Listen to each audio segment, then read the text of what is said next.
Hi అండి, సంధ్యాస్ కిచెన్కి స్వాగతం. ఈరోజు మనము ముల్లంగితో రెండు రకాల రెసిపీస్ చేసుకుందామండి.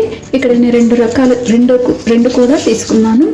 ఒకటి ముల్లంగి పచ్చడి చేసుకుందాం, ఒకటి ముల్లంగి పెసరపప్పుతో కూర కూడా చేసుకుందాము.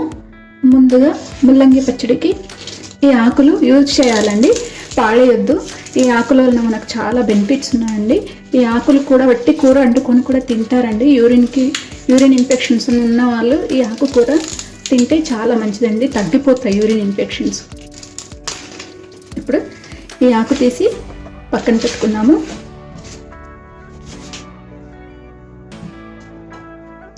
ముల్లంగి పచ్చడికి మేము ఇలా పీల్ చేసేసుకోవాలండి. మొత్తం అంతా కూడా ఈ విధంగా పీల్ చేసేసుకోవాలి.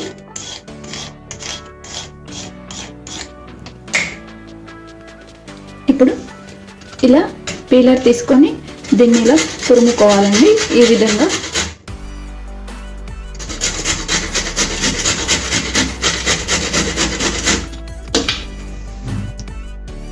ఇప్పుడు ముల్లంగి ఇలా తురుముకున్నాం కదా, ఇందులో ఒక హాఫ్ స్పూన్ వరకు ఉప్పు వేసుకోవాలి. ఉప్పు వేసి ఇలా కలిపేసి ఒక 10 నిమిషాలు మనం దీన్ని పక్కన పెట్టేసుకోవాలండి. ఇప్పుడు ఒక తురుముకున్నాం కదా, ఇలా మనం కర్రీకి ప్రిపేర్ చేసుకుందాము. ఇలా కట్ చేసుకోవాలి. దీన్ని చిన్న చిన్న ముక్కలుగా కట్ చేసి పక్కన పెట్టేసుకోవాలి. ఇలా మనం బీరకాయ ముక్కలు ఎలా కట్ చేసుకుంటామో అదే విధంగా కట్ చేసుకోవాలి. చూడండి, అన్నీ కూడా ఈ విధంగా కట్ చేసి పెట్టుకోవాలి. ఇప్పుడు ముల్లంగిని కట్ చేసి పెట్టుకున్నాం కదా, ఈ ఆకుని కూడా ఇలాంటి కాడలు తీసేయాలండి. తీసేసి ఓన్లీ ఆకు వేసుకోవచ్చు. ఇది కూడా ఆకు మనం చిన్న చిన్న ముక్కలుగా కట్ చేసి వేసుకుందాము. ఇప్పుడు ఇలా ఆకు కట్ చేసుకున్నాం, ఈ ముల్లంగి ముక్కలు కూడా కట్ చేసుకున్నాం కదా. ఇప్పుడు ఇవి రెండు కలిపేసుకోవాలండి. కలిపేసుకొని ఇందులో వాటర్ పోసి కొంచెం పెసరపప్పు కూడా వేసి ఉడికించుకోవాలి.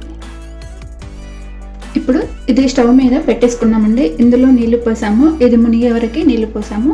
ఇప్పుడు నేను ఇక్కడ ఒక పావు కప్పు వరకు పెసరపప్పు తీసి కడిగి వేస్తున్నానండి. పెసరపప్పు మనం చూసి వేసుకోవాలండి. కొంచెం ఎక్కువ తింటారు పప్పు, కొంచెం అదే పప్పు కొంచెం కొందరికి తక్కువగా వేసుకొని వండుకుంటే బాగుంటుంది. మీ ఇష్టాన్ని బట్టి మీరు పప్పు వేసుకోవచ్చు. నేను ఒక పావు కప్పు వరకు పప్పు వేసాను.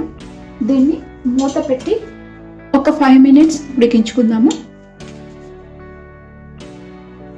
ఇప్పుడు ముల్లంగి పచ్చడి కోసం మనం ఇలా ఉప్పు వేసి నానపెట్టుకున్నాం కదా, దీన్ని ఏం చేయాలంటే ఈ వాటర్ అంతా పిండేసుకోవాలండి.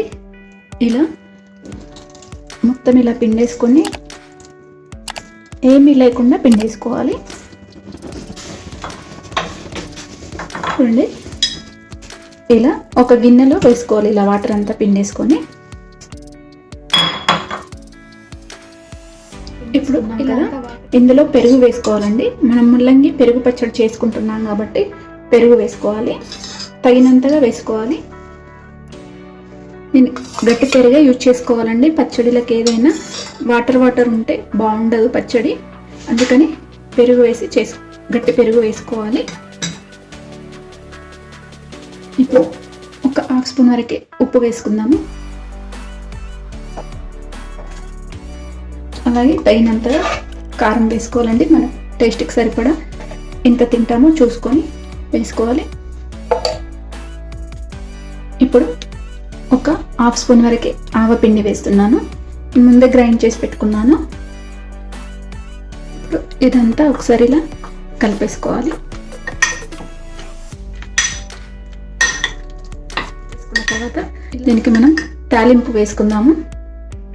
ఇప్పుడు ప్యాన్ పెట్టుకున్నాం కదా, ఆయిల్ వేసుకుందాము. 1 టేబుల్ స్పూన్కి పైగానే ఆయిల్ పడుతుంది. ఇప్పుడు ఒక హాఫ్ స్పూన్ వరకు ఆవాలు చిటపటలు ఉన్నాయి కదా. ఇప్పుడు ఒక హాఫ్ స్పూన్ జీలకర్ర. స్టవ్ ఆఫ్ చేసేసుకోవాలండి. ఇప్పుడు ఇందులో ఒక పావు స్పూన్ పసుపు, అలాగే కరివేపాకు.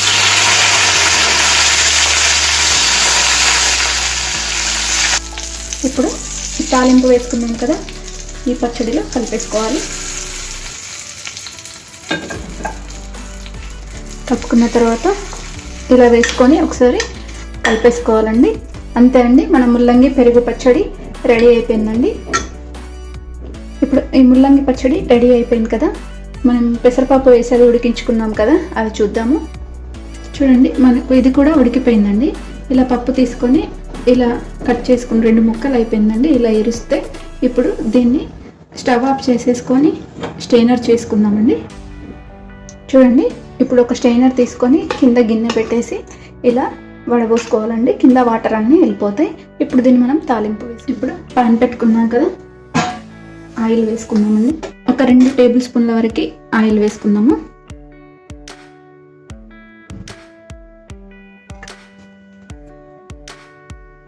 ఇప్పుడు ఇందులో నూనె వేడైంది కదా, ఒలుచుకున్న వెల్లుల్లిపాయలు వేసుకోవాలి.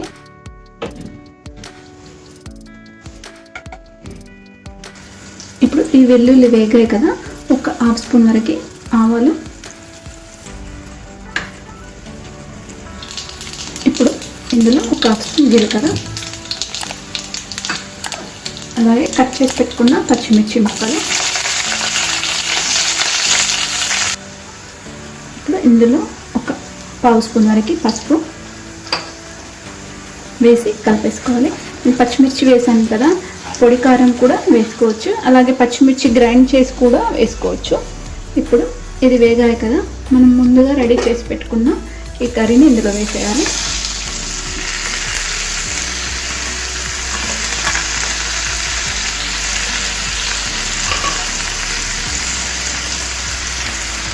అలాగే ఇందులో రుచికి సరిపడినంత ఉప్పు వేసుకోవాలి.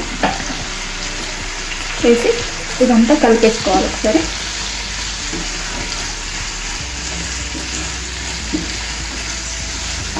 ముల్లంగి స్మెల్ వస్తుందని తినరు, కానీ మన హెల్త్కి చాలా మంచిదండి. ఇలా మనము ఉడకబెట్టేసుకున్నాం కదా, ఉడకబెట్టుకుంటే మనకు స్మెల్ అనేది రాదండి, తగ్గిపోతుంది, చాలా వరకు తగ్గిపోతుంది, తినొచ్చు. ఇలా పసుపు ఉప్పు వేసి కలుపుకున్నాం కదా, దీన్ని ఒక 2 నిమిషాలు మూత పెట్టి ఉడికించుకుందాము.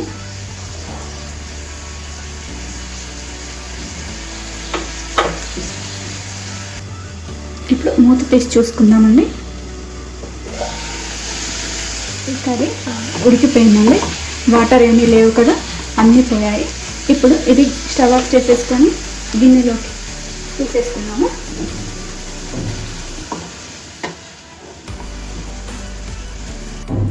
చూడండి, మనకు ముల్లంగి పెసరపప్పు కూర రెడీ అయిపోయింది, అలాగే ముల్లంగి పెరుగు పచ్చడి కూడా రెడీ అయిపోయిందండి. ఈ 2 చాలా మంచివండి హెల్త్కి. అలాగే మనం పచ్చి ముల్లంగి ఉంటుంది కదా, దానిపైన పీల్ చేసేసుకొని అందులో కొంచెం ఉప్పు, మిరియాల పొడి వేసి ప్రతిరోజు ఒక్కటైనా తీసుకుంటే హెయిర్ గ్రోత్ చాలా బాగుంటుందండి. ఇది తీసుకోండి తప్పకుండా. ఇప్పుడు సీజనల్ కదా, మనకు వస్తాయి. ఇది అన్నంలోకి చాలా బాగుంటుందండి ఈ కర్రీ. అలాగే ఇది అన్నంలోకి బాగుంటుంది, అలాగే చపాతీలోకి కూడా బాగుంటుంది. తప్పకుండా ఈ రెసిపీని మీరు కూడా ట్రై చేయండి. కంపల్సరీ సీజనల్ ఫుడ్ తినాలండి. అలాగే లైక్ చేయండి, షేర్ చేయండి, నా ఛానల్ని సబ్స్క్రైబ్ చేయండి. Thanks for watching.